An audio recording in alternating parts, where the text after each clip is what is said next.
I'm a normal hockey fan who likes watching hockey, and I have been watching hockey for a while now. So you can imagine my shock when I log onto the fantasy team website, I check the players that I have playing tonight, I see defenseman Zach Werenski. Oh, I have him active, yeah, I set that this morning. He just finished up his game against Montreal. Alright, let's look at this game. Columbus versus Montreal, Friday, November 4th.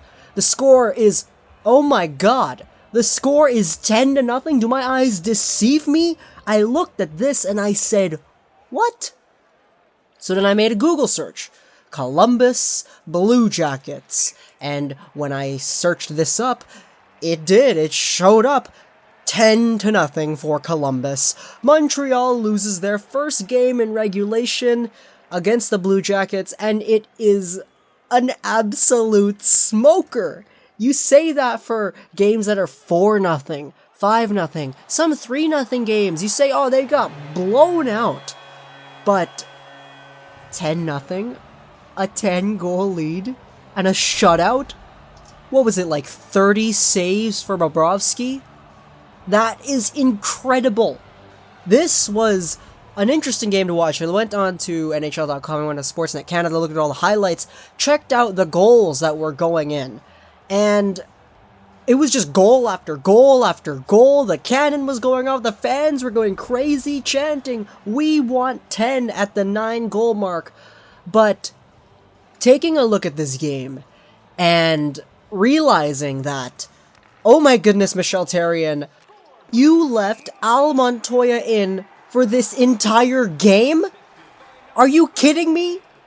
Are you kidding? Okay. So, taking a look at this game, alright. The first period, 1, 2, 3 goals, Atkinson, Jones, and Savard. The first 3 goals, okay. But as the game started to pick up, these goals that were getting let in, you could just see the confidence shriveling away inside of Montoya. You cannot, under no circumstances, allow your goalie to go through something like that. Gives up 3 in the first period, start Price in the second. It's that easy, man. Like, you don't leave the guy in. And what made it even worse was he let in 5 in the second period, and he got started again in the third. 10 goals against in this game on 40 shots, and, you know, he made 30 saves, that's pretty darn good. 30 saves in a game, yeah, it's good. He's an NHL goalie. That's worth it. But he let in 10 goals. I'm not saying it's the goalie's fault, of course not. A lot of these players on the Canadiens, oh my goodness, look at the heart that they played with, the passion and the intensity. I know they had 30 shots on goal, but Bobrovsky stopped them all. But really, if you're looking at this game and you're saying anything other than Columbus was the better team, you're kinda crazy right now. Taking a look at the goals of this game, the first goal tonight, Cam Atkinson on the power play. Wenberg, oh my goodness, great pass. This was the goal that resulted of a good passing play and some good confidence going through the veins of this Columbus team, Looking at this goal, it was just a normal hockey goal. You looked at it and you were like, wow, that's a play, and that was a play that worked out as a goal. I am not surprised a goal like that went in. The second goal was also a product of some very good confidence and some good puck movement, as well as some situational awareness going on by Seth Jones, sneaking into that one little area. He gets the feed and he roofs it. That was a good goal. The next goal was a little bit of a lucky bounce because David Savard, he throws it and there's just a whole bunch of bounces in front. It ends up in the back of the net and the Canadiens are down by 3. This is when the period ends in terms of scoring, and the second period starts. You might think, yeah, Carey Price is going to come in, the goalie, Al Montoya let in 3 in the first period. Nope, Carey Price is still on the bench, and Montoya stays there in the second period, and the goals start coming, and it gets very, very, very ugly. A lot of these goals, let's take, for example, Foligno's second goal of the game. I believe this was, it was like the 7th goal or something. The puck was right in front, and Foligno was able to swipe it in. He spins around, shoves it into the open lane, and this is all happening right in front of Montoya. There was another goal where the guy came in and he just like flipped it in on the backhand and just went roofed right on top of Montoya's shoulder. He didn't even budge.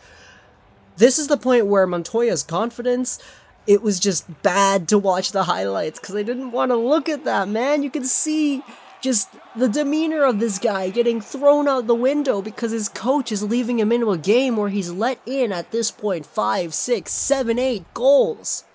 And by the third period, Scott Hartnell gets one, he gets a goal, and at this point, the fans are chanting, "We want 10," and then they get 10 just a few minutes later, and oh my goodness, the Canadiens lose this one, you know the score, but what I want to take a look at is just Montreal in general, because take a look at this game that they just played. They lose 10-0. Montoya gets 10 goals against.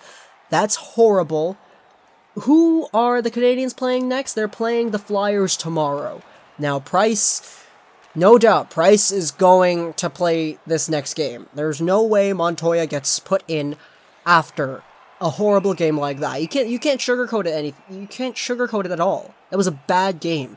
Any game where you lose by 10 is a bad game. And Montoya, you say all you want about his performance, his confidence was gone. A lot of those goals were just visualizations of his deteriorated confidence. And the team in front of him should be ashamed and as torn apart as their goalie. Imagine how Carey Price felt. He was probably sitting on the bench like, you know what, if you put me in, it stops here. No more pucks getting into this Montreal net. Because we all know that if Price was in, it probably would not have been 10-0.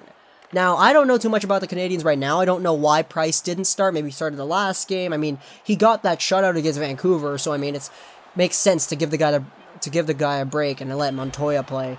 But, you gotta step your game up, Terry, and when it's 4-0, when it's 3-0, maybe even 2-0 after the first few minutes, you should have probably taken the goalie out. It's a shame that you left him in for 10 full goals against, and it's just gonna boil over, because what if the Canadiens lose their next game tomorrow against the Flyers? What's gonna happen then? What are the fans gonna say? What's going to happen with this organization? Montreal, the Montreal Canadiens aren't going anywhere, and we probably established that a long, long, long time ago. They're the oldest hockey team ever, and they have a good market and stuff, but what's going on with the team, man? You can say it's one bad game, but one bad game, it's the worst game since, 2002? A 12-2 loss for the Panthers over the Capitals or something like that?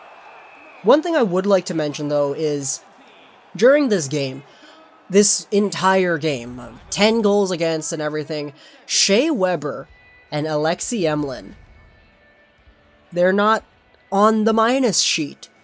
Their plus-minus is at 0, and I believe Shea Weber played like 23-plus minutes, something like that.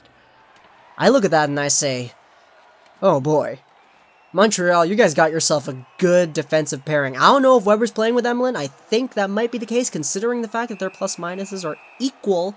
But taking a look at the stats, Weber, he has the high plus-minus in total. He was getting points like crazy at the beginning of the season. It's interesting to see the direction this team goes in ever since that Subban trade. Of course, the team is surviving without Subban. I mean, they are 9-1-1. But that one loss, 10-0. Maybe this is just a fluke, maybe this is just a one-time thing, and they're gonna get shutouts for the rest of the season, but how can we tell? Point is, we witnessed hockey history tonight, and it will be interesting to see the follow-up to this tomorrow against the Philadelphia Flyers. Hope you guys enjoyed this video. Sure, plus, you know, talking about wrestling and gaming, and bye.